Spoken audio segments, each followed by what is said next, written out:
முட்டை சாதம் எப்படி பண்ணுறதுன்னு தான் பார்க்க போகிறோம். வாங்க பார்க்கலாம். ஃபர்ஸ்ட் அதுக்கு தேவையான பொருட்கள்: பட்டை, லவங்கம், சீரகம் 1/4 ஸ்பூன், பெருஞ்சீரகம் 1/4 ஸ்பூன், ரெண்டுத்தையும் ஒன்றா சேர்த்து எடுத்து வச்சுருக்கேன். 5 நாட்டுக்கோழி முட்டை எடுத்திருக்கேன்.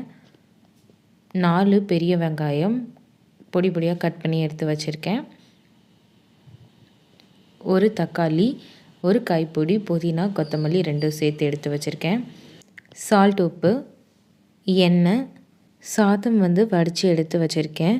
2 ஸ்பூன் சிக்கன் மசாலா, 1/4 ஸ்பூன் தனி மிளகாய்த்தூள், 1/4 ஸ்பூன் மஞ்சள்தூள், 1/4 ஸ்பூன் கரம் மசாலா. இப்போ வாங்க எப்படி பண்ணலான்னு பார்க்கலாம்.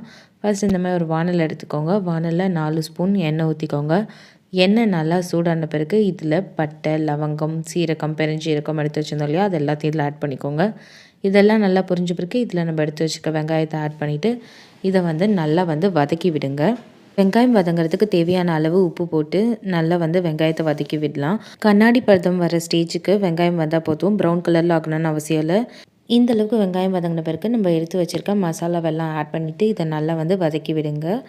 இது 2 நிமிஷம் நல்லா வதங்கின பிறகு இதில் நம்ம தக்காளி ஆட் பண்ணி நல்லா வதக்கி விட்டுடலாம். இப்போ சாதத்துக்கு ஏற்ற அளவுக்கு நம்ம உப்பு போட்டு நல்லா வதக்கி விட்டுடலாம். நம்ம வெங்காயம் வதங்கிறதுக்கு மட்டும்தான் உப்பு போட்டோம். நீங்கள் சாதத்தில் உப்பு போட்டு வடிச்சிருக்கீங்கன்னா நீங்கள் பார்த்து ஆட் பண்ணிக்கோங்க. இது 2 நிமிஷம் நல்லா வதங்கின பிறகு இதில் 1/4 டம்ளர் தண்ணி ஊற்றி நல்லா வதக்கி விடுங்க. இப்போ இதிலே நம்ம எடுத்து வச்சுருக்க புதினா, கொத்தமல்லியை இதில் ஆட் பண்ணிவிட்டு நல்லா வதக்கி விடுங்க. இது ஓப்பன் பாட்டில் வச்சு வதக்கி விடுங்க. இதில் இருக்க தண்ணி எல்லாம் நல்லா நம்மளுக்கு சுண்டி ட்ரை ஆகணும். இந்த மாதிரி நல்லா ட்ரை ஆன பிறகு எண்ணெய் பிரிஞ்சு வரக்குள்ளே நம்ம எடுத்து வச்சுருக்க முட்டையெல்லாம் ஒவ்வொன்றா ஆட் பண்ணிக்கலாம். நான் இன்றைக்கி பவுலில் போட்டு பார்த்து ஆட் பண்ணல. ஏன்னா நான் இன்றைக்கி தான் நாட்டுக்கோழி முட்டை இன்றைக்கி போட்ட முட்டை தான், அதனால் அது கெட்டு போயிருக்காது. அதனால தான் நீங்கள் முட்டை ஆட் பண்ணக்குள்ளே உடச்சி பார்த்துட்டு ஆட் பண்ணுங்கள். இப்போ இந்த அளவுக்கு நம்மளுக்கு தண்ணியாக இருக்குது அப்படின்னு நினைக்காதீங்க.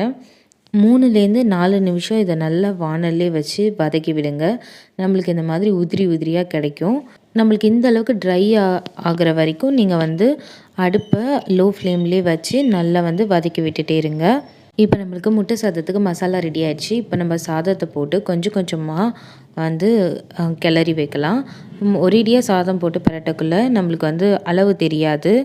அதனால் கொஞ்சம் கொஞ்சமாக ஆட் பண்ணி நல்லா கலந்து விட்டுக்கோங்க. உங்கள் வீட்டில் ஸ்கூலுக்கு போகிற குழந்தைங்கள்லாம் இருந்தாங்கன்னா நீங்கள் இந்த மாதிரி முட்டை சாதம் செஞ்சு கொடுத்தீங்கன்னா விரும்பி சாப்பிடுவாங்க. நான் ஸ்கூலுக்கு போகல, நான் இதை விரும்பி சாப்பிடுவேன். ஸோ நீங்களும் இந்த மாதிரி செஞ்சு ட்ரை பண்ணி பாருங்கள். என்னோட வீடியோஸ் உங்களுக்கு பிடிச்சிருந்துச்சுன்னா மறக்காமல் லைக் பண்ணுங்கள், ஷேர் பண்ணுங்கள், கமெண்ட் பண்ணுங்கள், சப்ஸ்கிரைப் பண்ணுங்கள். தேங்க்ஸ் ஃபார் வாட்சிங்.